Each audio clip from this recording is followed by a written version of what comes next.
Olá, bem-vindo ao programa Empreender desta semana. Antes de começarmos, quero te pedir mais uma vez para compartilhar esse link que você recebeu na sua rede social, no seu grupo de amigos. Mande aí esse link para os seus amigos para que eles possam estar aqui acompanhando conosco esse programa. Também dá as boas-vindas a você que está assistindo através do canal Atitude TV no YouTube, o pessoal do Instagram e também o público da Bem Mais TV. Bem, o convidado de hoje é o Felipe Nilo. Ele é professor e também terapeuta. Nós vamos bater um papo aqui hoje sobre carreira, sobre a profissão que ele vem desempenhando, né, um projeto também que ele tem, e vamos bater esse papo. Felipe, primeiramente, obrigado pela tua presença aqui conosco. Sei que também que você tem uma agenda bem corrida, a gente vem falando aí antes do programa, e você conseguiu conciliar esse tempo para estar aqui conosco. Então, primeiramente, queria te agradecer por estar aqui conosco e conhecer um pouco da tua história, da tua carreira, da tua profissão, né, como empreendedor.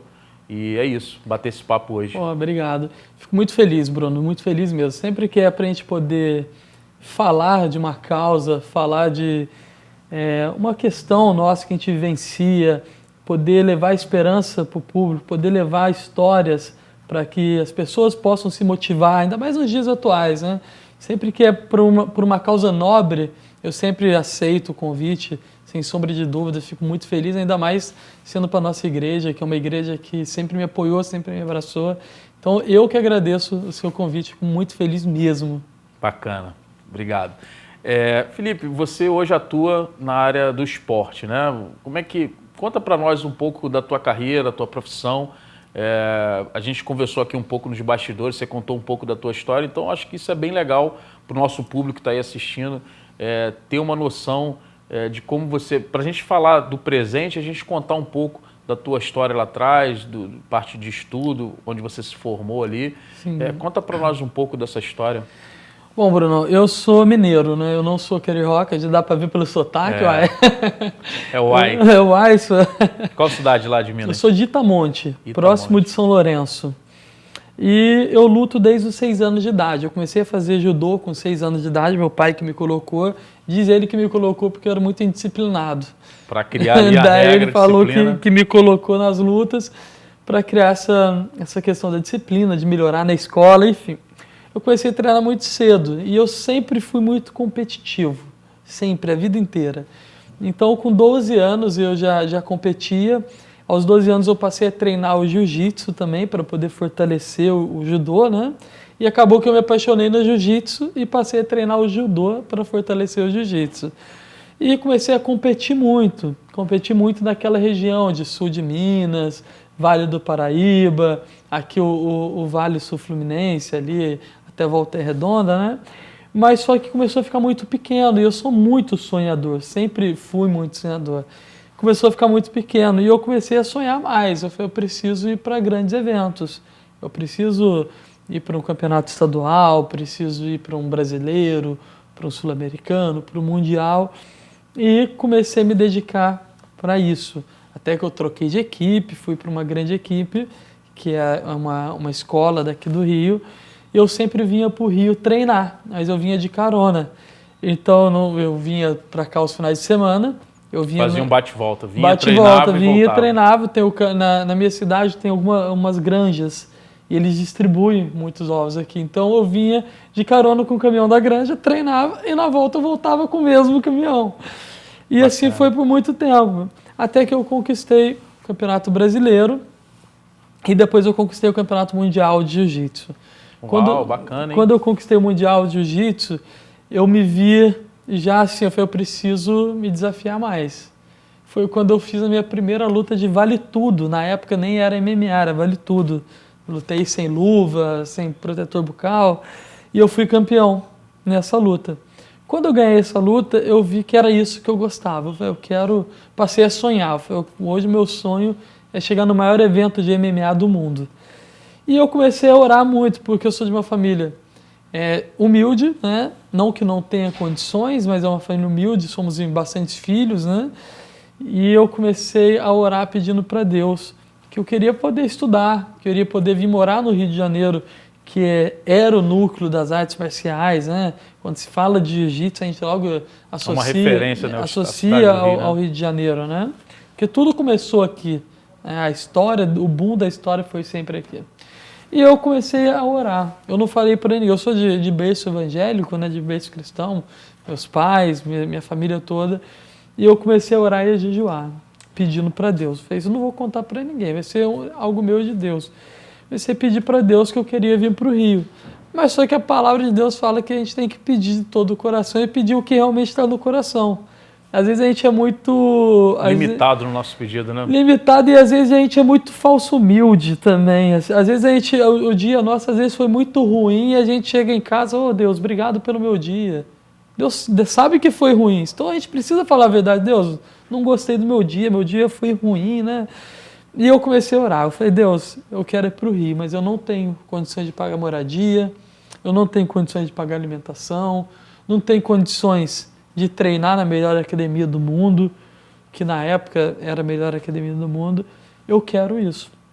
Quantos anos nessa época aí? 17, 18 anos. Bacana, bem novo, né? Bem novo. Daí comecei a orar até que eu ganhei o segundo título mundial. Quando eu ganhei o segundo título mundial, o dono da universidade, que ele tem um sítio próximo ao meu lá em Minas, ele me ligou, ele, poxa, vi que você ganhou, cara, eu quero te dar a bolsa de estudos para você vir estudar no Rio de Janeiro. Bom, primeira confirmação, né? Daí, opa, bolsa de estudo. Daí eu fui e orei, falei, Deus, mas eu não te pedi bolsa de estudo só. Não tem condição, preciso de mais. E eu recusei a bolsa, eu falei para ele, olha Marcelo, não quero. Você é maluco? Eu falei, não quero. Aí passou aí um mês, mais ou menos, ele me ligou novamente. Ele, olha, eu vou te dar a bolsa de estudos, mais a moradia. Daí eu, opa, Deus está no negócio agora. Já melhorou a oferta. Já né? melhorou. E aceitei. Nem esperei alimentação, nada. Aceitei. Quando foi no dia 1º de janeiro, eu já estava aqui no Rio. E para mim foi um choque de realidade muito grande. Porque criado no interior, acostumado com comidinha na mesa. Há um choque cultural também, né? Um choque cultural, porque assim, o carioca é mais fechado, né? O mineiro é muito, oi, tudo bem? Eu chegava aqui, bom dia, as pessoas só balançavam a cabeça, né? E quando eu cheguei no Rio, o primeiro lugar que eu fui foi na academia do meu mestre. Cheguei lá e ele perguntou para mim, e aí, você vai treinar? Eu esqueci, por isso que eu falo que a gente precisa realmente acreditar naquilo que a gente pede. E eu esqueci tudo que eu tinha pedido para Deus. Falei, mestre, esse ano eu não vou treinar, não. Eu vou me dedicar somente a dar aula para poder me manter aqui, que é caro o Rio de Janeiro, muito caro. Daí, não, tudo bem. Aí comecei, não tinha começado a faculdade ainda, porque era férias, e um dia eu sentei para poder almoçar, né, na universidade, no restaurante. E eu só colocava salada, porque a salada pesa pouquinho, então eu tinha que pagar pouco, porque o dinheiro era curto. Tinha que controlar ali Controlar. Daí a dona da universidade sentou do meu lado. E a gente começou a bater papo, eu levantei para ir pagar. Quando eu levantei para ir pagar, ela olhou assim, não, meu filho, não precisa pagar, não. Ela chamou o gerente e falou, olha, é meu filho, ele não paga para alimentar. Uau! Eu tinha pedido a bolsa, ganhei a alimentação e a moradia. Eu, nossa, que benção, né? Confirmou aquilo ali que você tinha pedido a Deus, confirmação né? total. Daí um dia o meu sonho era poder conhecer as maiores estrelas do MMA do mundo e poder treinar com eles, que era Anderson Silva, Minotauro. E um dia meu mestre me ligou, Felipe, vai nesse endereço aqui. Aí eu fui, era o endereço Rua São Francisco de Assis, 365. Eu saí lá de Realengo, van, na época não tinha BRT ainda, né? De van, desci ali na Taquara, da Taquara fiquei perdido ali, já não sabia. Caipira da cidade grande. Daí, no fim, eu demorei umas 4 horas para chegar na Tia Nogueira. Quando eu cheguei na academia, estava o Rodrigo Minotauro, o Anderson, todos os treinadores. Todo mundo ali que era o teu sonho ter esse contato. Que era, né? e eu tinha esquecido que eu tinha pedido para Deus para treinar com eles também. E na minha cabeça eu estava assim, nossa, vou tirar uma foto com o Rodrigo, vou tirar uma foto com o Anderson, que legal. E quando eu cheguei, eles estavam esperando para poder fazer o teste, para entrar para o time profissional. E o teste era de 1 mês, quando deu 1 semana eles me aprovaram já. E eu passei a fazer parte do time profissional da Tia Nogueira.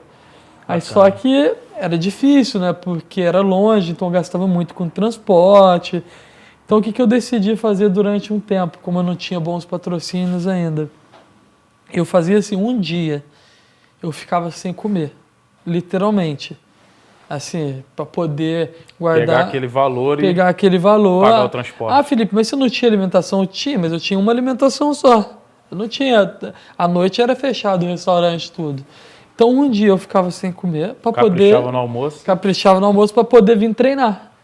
E vinha treinar, pagava. No outro dia eu não vinha treinar para poder comer. Então eu ficava revezando. Até que Deus foi abrindo as portas, eu fiz uma luta no Rio, ganhei. Quando eu ganhei essa luta eu passei a ser bem patrocinado. Então eu tinha muitos bons patrocínios. Sempre, assim, eu tinha um patrocinador que ele pagava para eu ficar em casa. Quando eu falava que ia querer dar aula, por exemplo, ele, não, toma aqui o X que você vai ganhar mais para você treinar, você só treina. Então, muito Te bom, deu né? uma estabilidade ali Uma para você ter uma estabilidade, tranquilidade, né? né? E poder Exatamente. aperfeiçoar aí o treino. Então eu né? estava com boas lutas, já tinha feito boas lutas profissionais, já estava assim, sendo cogitado como os tops para entrar para o UFC, tem até essas matérias falando. Enfim, daí quando chegou 2013, começou a vir a crise. As pessoas, os grandes empresários já sentiram que ia ter uma crise. O boom da crise foi em 2014, mas em 2013 teve os empresários mais sagazes, eles entenderam que viria e já começaram a reduzir custos, a reduzir fazer os custos. cortes. Né? E a primeira coisa que as empresas fazem é marketing, é patrocínios. E do dia para noite eu me vi sem nada, Bruno. Nada. Caramba. Sim, e tudo que eu ganhava, eu gastava. Eu era um moleque morando na cidade grande, sozinho, solteiro. Tudo que ganhava, eu gastava, óbvio. Daí eu me vi na obrigação de voltar da aula. Porque eu dou aula desde os 15 anos de idade. Porque eu não tinha condição de pagar mensalidade da academia. Então eu dava aula, uma permuta para poder treinar. E daí eu falei, vou voltar da aula. Quando eu falei que ia voltar da aula, no outro dia eu fui contratado por uma rede de academias. E entrei, isso em 2013, entrei para dar aula. Estava dando aula lá, eram 10 crianças, 10, 12 crianças. A aula de qual esporte? Lutas. Lutas. Judô, jiu-jitsu, dando aula, até que entrou uma criança autista no meio dessas crianças. E eu estava no auge da minha arrogância. Campeão mundial, treinando com os melhores do mundo, sei tudo, ninguém precisa me ensinar nada. O rei na barriga. E eu me senti um faixa branca nesse dia. Que eu não consegui desenvolver um trabalho bacana. Eu não conseguia pegar aquela criança autista para dar aula, não conseguia dar atenção para as outras crianças. Eu me senti um inútil. Daí eu falo que nesse dia eu fui picado pelo bichinho do autismo. E eu passei a notar, eu falei, poxa, a luta, o esporte, ele é super indicado para crianças, crianças típicas que a gente fala. Se ele é super indicado para as crianças típicas, quanto mais para as crianças atípicas, para as crianças especiais.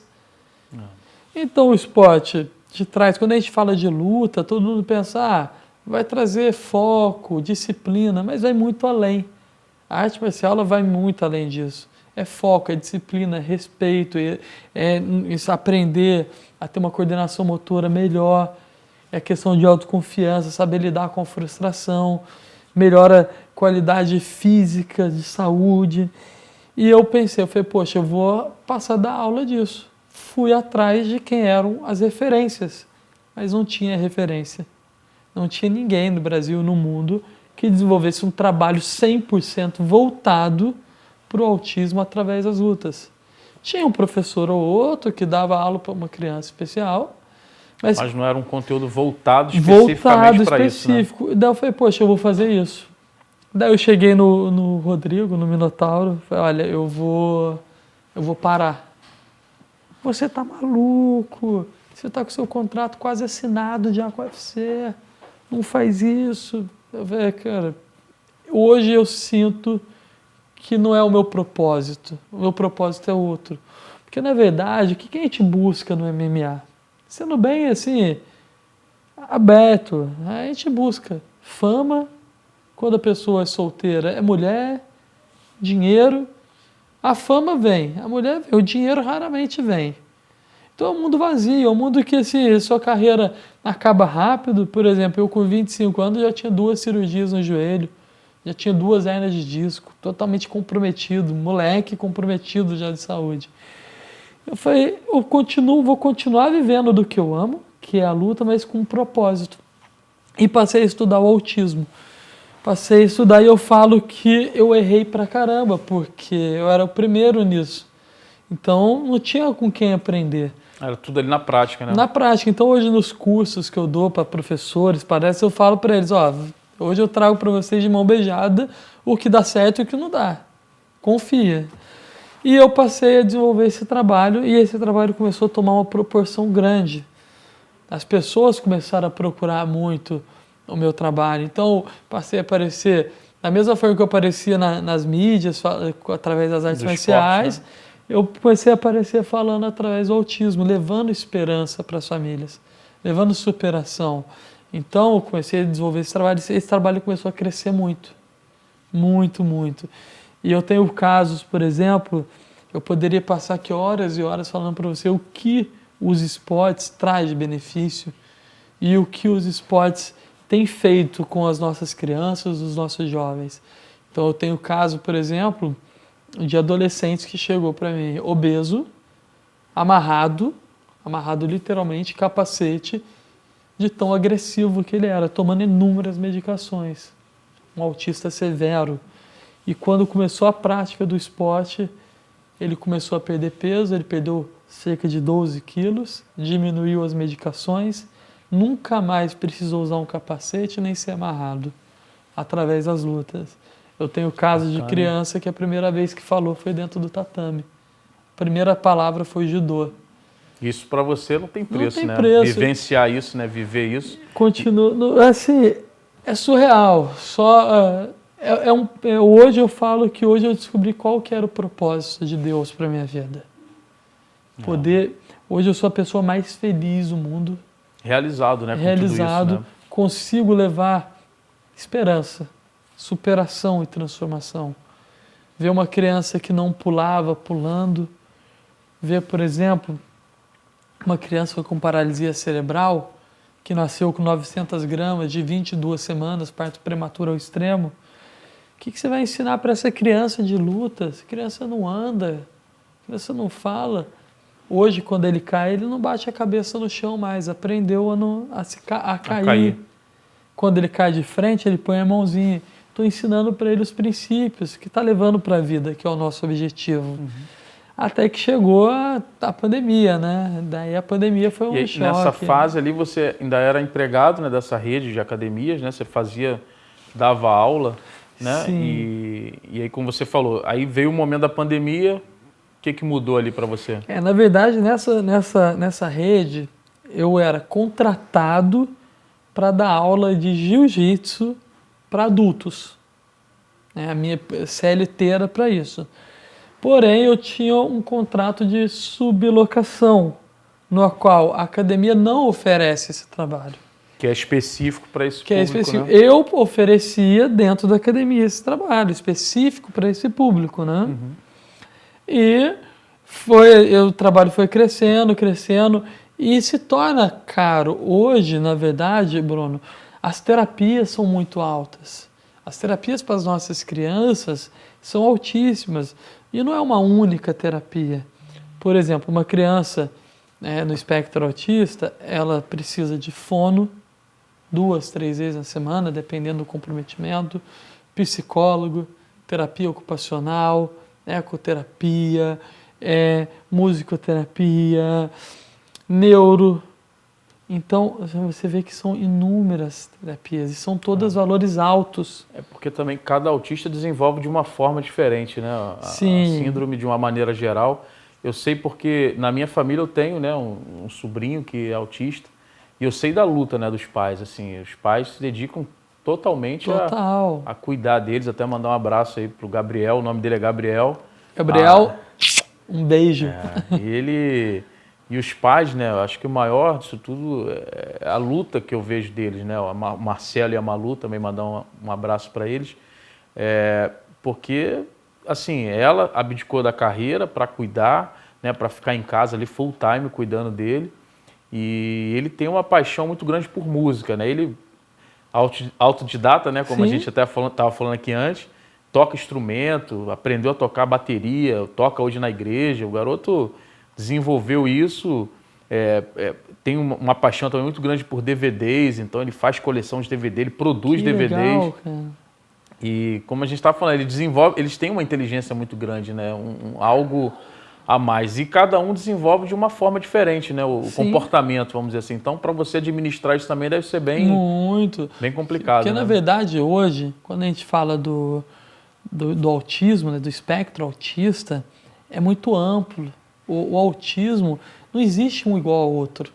Nós já não somos iguais aos outros, né? Não existe uma pessoa igual a outra. E o autista, ele é ainda mais complexo, né? Então, no autismo, hoje nós temos 3 graus de autismo: o leve, o intermediário e o severo. Mas só que isso não os define. O laudo ali, o que está escrito autista, não o define. O que define são as características dele. Então, cada um tem uma característica. Eu tenho crianças, por exemplo, que levaram 6 meses para vestir um kimono, por causa da questão sensorial.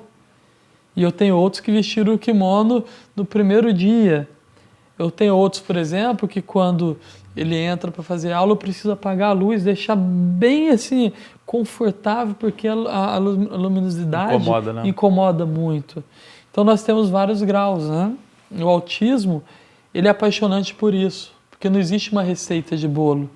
Não é chegar, ó, fazer um planejamento de aula e faz isso, né?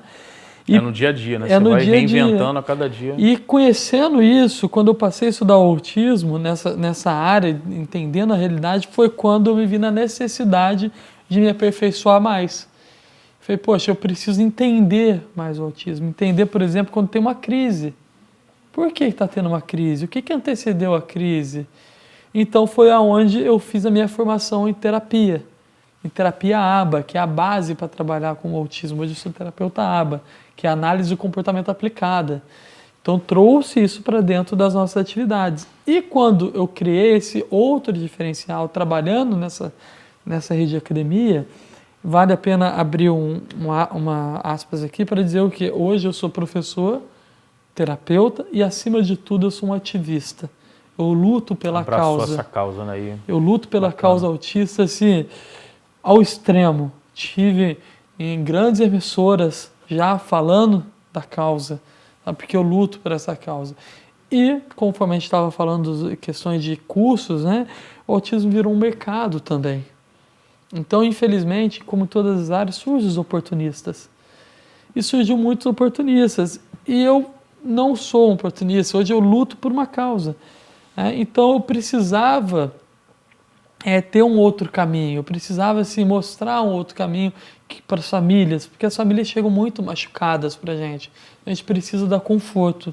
E nessa rede de academias eu não tinha tanta flexibilidade para poder trabalhar. Então, por exemplo, era muito caro para a família poder fazer uma atividade comigo lá. Era muito alta. Então chegou um momento que eu pagava do meu bolso mensalidade para aluno da Rocinha, para aluno de Jacarezinho, eu pagava do meu bolso para eles poderem estar ali fazendo atividade. Não perder aquela sequência ali, né? Para poder realmente dar essa base, né? Até que o trabalho começou a crescer, depois que eu apareci em redes nacionais, isso começou a incomodar outros profissionais, que não tem a luta pela causa em primeiro lugar. Sabe? Que só profissional e pronto. Comercial, né? E comercial. E, infelizmente, é um direito, cada um tem o seu direito, né? E quando eu cheguei nessa rede de academias, depois de um tempo, eu já estava com a minha clínica pronta. A minha clínica, uma clínica esportiva, eu tinha montado essa clínica para quê? Para poder atender as famílias que eu não tinha condição de atender lá. Né? Tanto que eu não levei nenhum cliente. Os pais queriam, eu quero ir lá no seu espaço. Eu falava que não tinha vaga. Não tem vaga. Justamente para não conflitar, não haver Ética. esse conflito de interesse, né? Ética questão profissional, né? Até que eu cheguei na academia e fui desligado dessa academia. Fui desligado assim de uma maneira horrorosa, de uma maneira assim que eu não esperava, porque eu fiquei lá anos, nesses anos que eu estava lá eu ganhei como melhor profissional da rede do Brasil toda. Então não era qualquer profissional. E no começo eu não entendi, sabe? Quando eu cheguei lá, eles queriam, foi muito engraçado que eles me demitiram, né? Mas eles queriam que eu assinasse pedindo demissão. Eu falei, mas eu não estou fazer um acordo, né? Não, eles queriam realmente que eu perdesse os meus direitos. Eu falei, não vou fazer isso, né? Enfim, quando aconteceu essa demissão, eu entrei no carro, né? Que eu fui pego de surpresa, né? Isso foi no dia 13 de março. 13 de março, bem no início ali. Início da pandemia. Eu entrei no carro. Ainda estava funcionando tudo ali. Estava tudo 13, funcionando. Mas eu vou te falar, eu chorei. Mas eu chorava dentro do carro. Eu falei, Deus, e agora? Meus clientes estão todos aqui. O que eu vou fazer? Não ent... Eu fiquei mais de 2 horas no carro, em estado de choque. Assim, daí eu liguei até para o meu discipulador, liguei para o Marcos, aconteceu isso, ele calma, tudo tem um propósito. Mas só que é muito fácil para quem está de fora falar que tem um propósito. Para a gente que está vivendo ali, é difícil aceitar isso, né? Aceitar no meio daquela tempestade ali. Mas só que a minha vida sempre foi de propósito. A minha vinda para o Rio foi um propósito. A minha entrada lá com o Rodrigo, com o Anderson Silva foi um propósito. Tudo foi um propósito. Mas só que na hora a gente não entende. E eu falei, caraca, por que está acontecendo isso logo agora? O que eu vou fazer? E acalmei e fiquei em estado de choque. Daí no outro dia, a partir do momento que eu fui desligado, eu tive carta branca para poder trabalhar a tua carteira de trabalhar clientes, que você já vinha fazendo, né, esse trabalho. Exatamente. E eu tive 101% de aproveitamento dos meus clientes. Uau, todo mundo migrou e... Porque, 101, Felipe, pela lógica não existe. Porque, na verdade, os 100% meu foram, mas as famílias que perceberam que o que essa rede fez foi uma injustiça, que eles não pensaram na causa, eles se sentiram no compromisso, mesmo eles nem eram clientes meus, sentiram no compromisso de ir comigo e foram. E quando foi no dia 16 de março, veio a ordem do governo para poder fechar tudo. E a academia fechou. Quando você teve a boa notícia de que o teu negócio ali ia decolar, né? Vamos dizer assim. Veio a ordem para fechar tudo. Daí foi outro desespero. Eu falei, meu Deus, o que eu vou fazer? Fechou tudo. Mas só que o meu espaço é clínica. E clínica é essencial para a saúde. Por quê, Bruno? Essa frase não é minha, que eu vou falar, é de uma mãe autista, que ela disse o seguinte. Ela falou que a pandemia ela vai deixar sequelas por anos. Mas as nossas crianças sem terapia, a sequela vai ser para uma vida inteira. E eu não podia dar as costas para as nossas crianças nesse momento. Imagina, sem terapia, prejuízo enorme. E eu continuei atendendo, claro que seguindo todas as orientações da Organização Mundial da Saúde, do Ministério da Saúde, tomando todas as medidas possíveis de precaução, sabe, ao extremo. E continuei funcionando na pandemia. E a pandemia, de repente, começou a vir alunos, pacientes.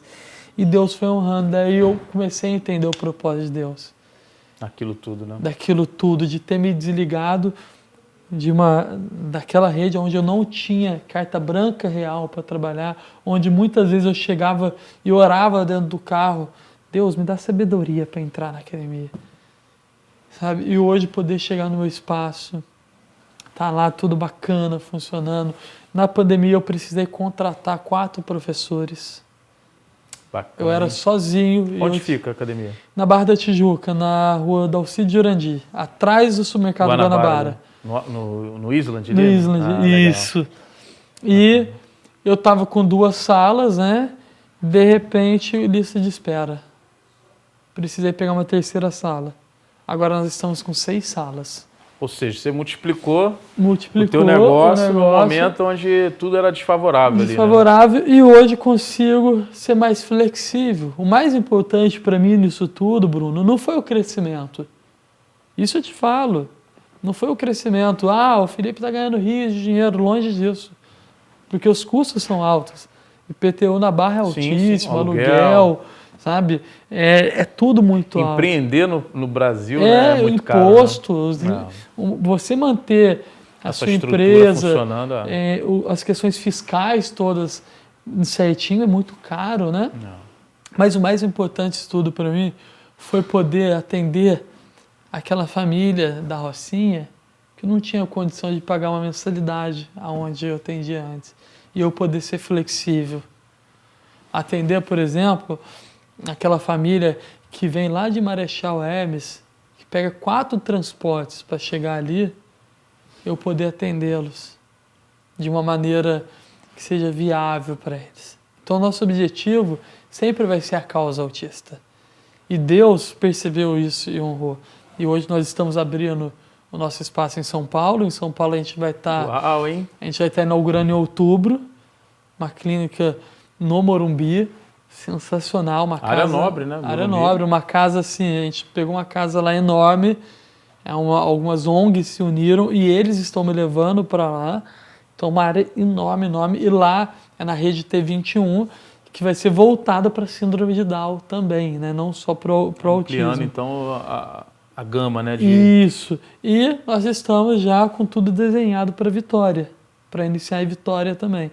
Então você vê que na pandemia, naquele momento que eu achei que ia ser tudo uma loucura, falei, vou ter que voltar para Minas, até chega a passar essas coisas. Na hora, né? O desespero. E Deus foi alinhando tudo, honrando, sabe? Fazendo com que as coisas caminhassem. Isso não tem preço. Hein? Caramba, que história, hein? Estou aqui emocionado porque, assim, eu acompanho, como eu disse, de perto, né, essa luta, né, que os pais, principalmente, passam ali no dia a dia para cuidar dos seus filhos com essa síndrome. E bacana ver esse trabalho seu, ver como você fala disso, o amor que você coloca, né, quando você fala das crianças, fala do projeto de uma maneira, né, tão carinhosa, como Sim. você diz aqui. E como você disse, não é só o profissional, tem a causa, né? Causa, porque as pessoas associam muito o autismo a uma doença, né? É doente, tadinho. O autismo não é uma doença. O autismo ele é uma condição neurológica. É uma condição que a criança se encontra.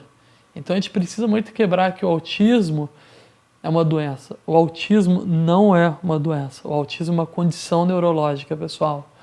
Então, o autismo é uma condição neurológica que a gente precisa cuidar e cuidar de perto. Então hoje, através do esporte, a gente consegue cuidar de perto. E recentemente, agora no início desse ano, saiu os estudos comprovando que o esporte é benéfico para a criança no espectro autista. Fora que a gente precisa hoje, Bruno, ter um olhar para as nossas crianças. Hoje eu falo para todas as famílias sem medo nenhum. Se você não tem um filho com autismo ou alguém com autismo na sua família, prepare que em breve você vai ter alguém próximo de você com autismo, porque os números estão aumentando. Há 10 anos atrás, nós tínhamos uma criança para cada 10 mil com autismo. Agora, no dia 26 de março desse ano, saiu a última pesquisa, uma criança para cada 54 com autismo. Então nós temos a cada 54 crianças, uma está no espectro autista. E o que está relacionado a esse aumento? Então, já tem algum estudo sobre isso? Sim, hoje a gente está...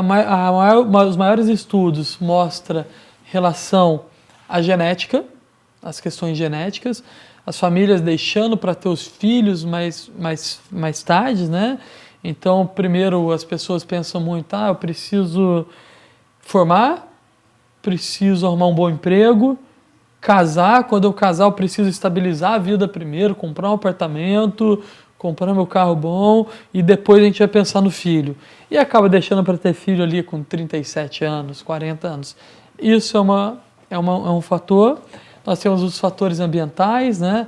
Alimentações, tudo isso também é outro fator. Então, Fertilização in vitro também é um fator, pode aumentar o risco da criança vir até autismo. Mães que não tomam medicações durante a gestação, as medicações corretas, pode gerar um risco para a criança ter autismo. Fumantes no período de gestação também gera risco para o autismo. A gente tem uma gama muito grande de fatores, né? Por isso que a gente precisa se policiar muito em todas as áreas, né?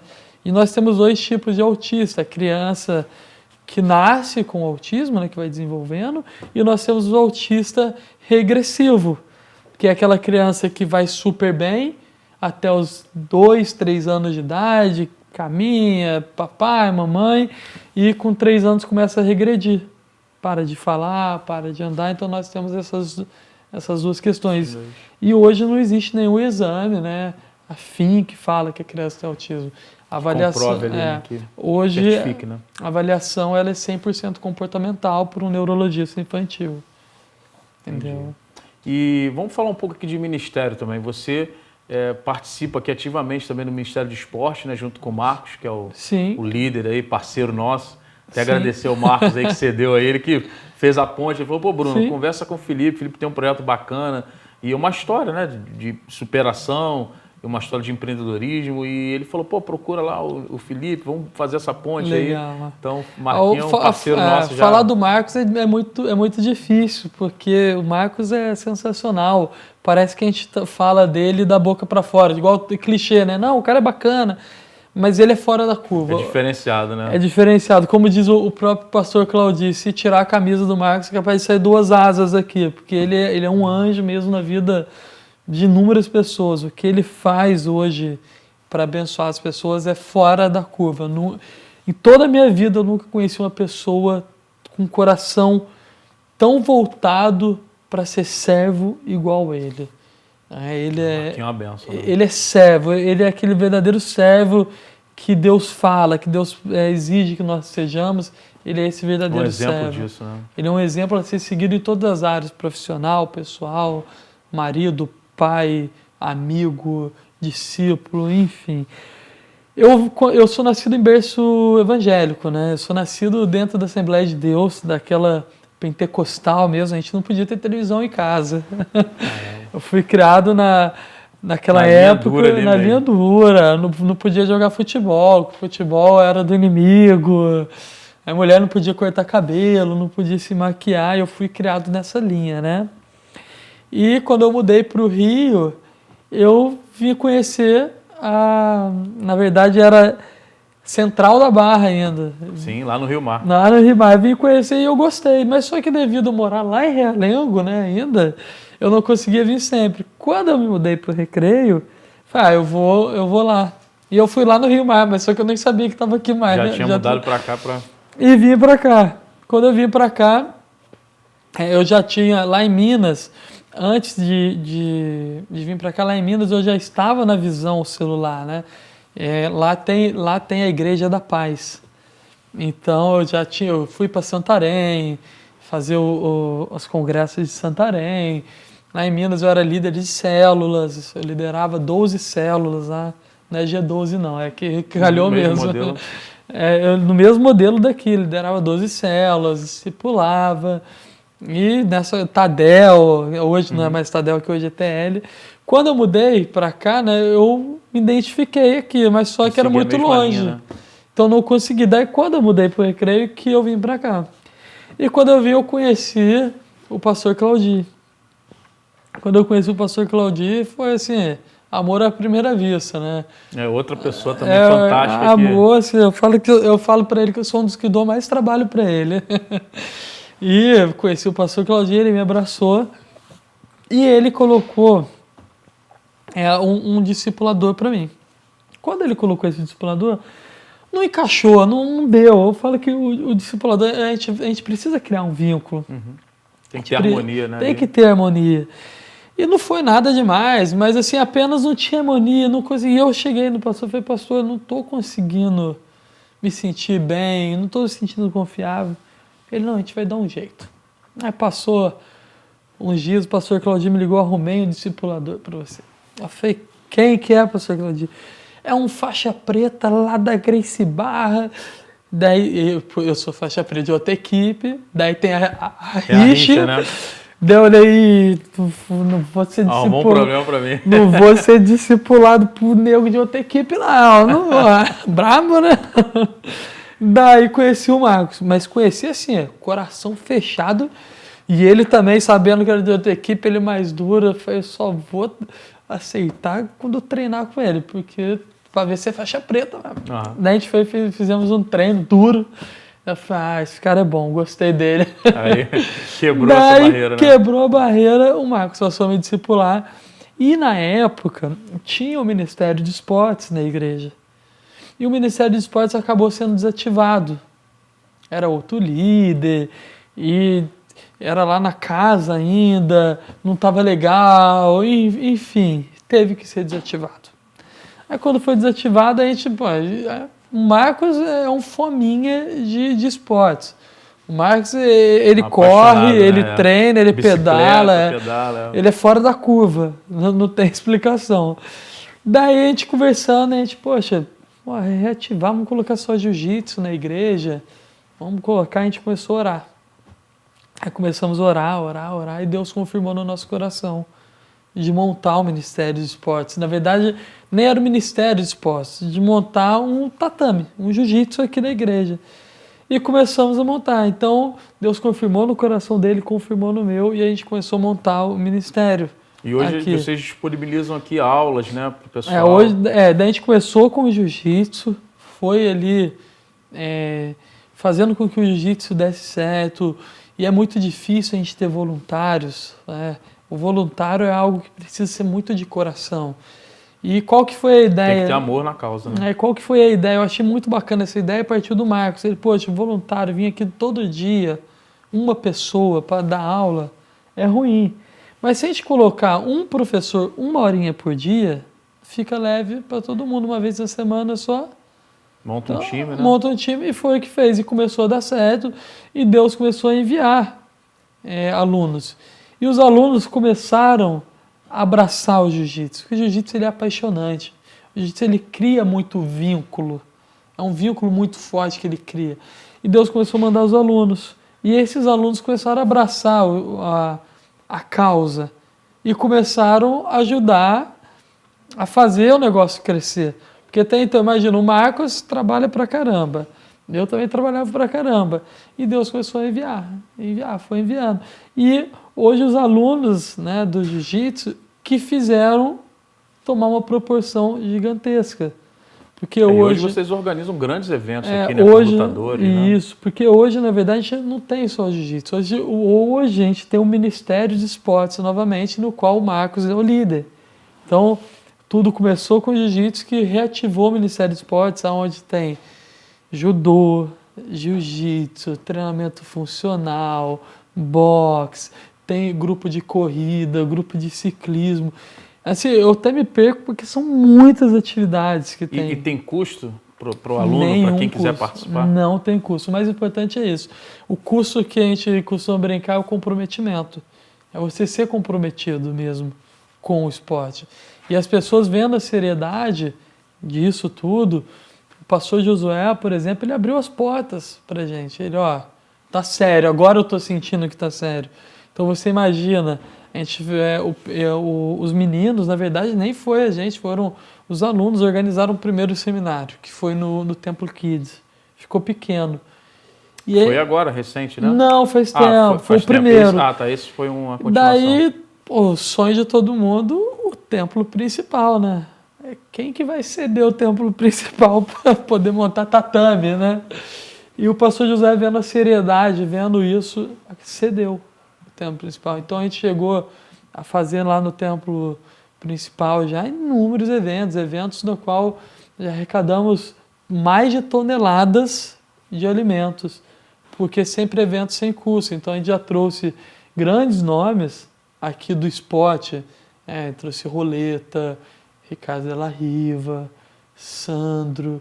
A gente tem vários mestres, assim, ícones. Teve um encontro de mestres aqui, por exemplo, que a nata, assim, a verdadeira história do esporte estava aqui, né? Aqui, representada. Representada, né? Assim, a história viva representada. Você vê os velhinhos chegando, a gente tinha que colocar cadeira para os velhinhos, todo mundo reunido em um único propósito, que era poder ajudar a igreja a arrecadar alimento, né, para poder fazer cesta básica, que na época estava baixa a arrecadação, né? E foi hoje... Deu um boom ali, ajudou, Deu um boom, foram mais de 2 toneladas já de alimentos nesses eventos que a gente já conseguiu arrecadar. Bacana. Então, assim... Felipe, nosso tempo está acabando, né? A gente já está bem avançado e eu queria te agradecer mais uma vez, te parabenizar, né? Porque você faz do teu empreendedorismo um ministério, pelo que eu pude ouvir aqui, né? Da tua história, conhecer, né? A tua história desde lá da parte de estudo até onde você se tornou. Então, te parabenizar por isso e te agradecer mais uma vez por estar aqui e te pedir que você coloque aí sua consideração final para o nosso público, né? Para quem hoje enfrenta esse problema. Acho que esse programa vai ajudar muito também a divulgar, né? Não só esse trabalho lindo que você vem fazendo, mas também para quem de repente está nos assistindo que está passando por esse problema na sua família, como filho, como a gente falou, que você falou, esse número tem crescido muito, né? Então a gente, com certeza, quem está nos assistindo conhece, tem contato ou conhece alguém que está passando aí, enfrentando, né, esse momento. Então, queria te pedir para deixar uma palavra final aí para esse público que está nos assistindo agora, para a gente estar aí caminhando para o final do nosso encontro. Antes de mais nada, muito obrigado mais uma vez, fiquei muito feliz poder estar aqui conversando, falando do nosso trabalho, falando da nossa causa, é sempre muito gratificante, é algo que eu falo para você que a gente poderia ficar aqui até amanhã, que eu amo falar disso, né? Então, muito obrigado mesmo, obrigado ao Ministério de Empreendedores, vocês desenvolvem um trabalho sensacional, a gente precisa reconhecer isso também, não é clichê, o Bruno, não é isso, obrigado. É que realmente a gente vê o Ministério de empreendedores que são assim empreendedores por uma causa, todos se uniram com um único propósito. Então, parabéns por liderar isso tudo, que vocês são fundamentais não só para a nossa igreja, mas para a nossa sociedade. Obrigado. Muito, muito obrigado.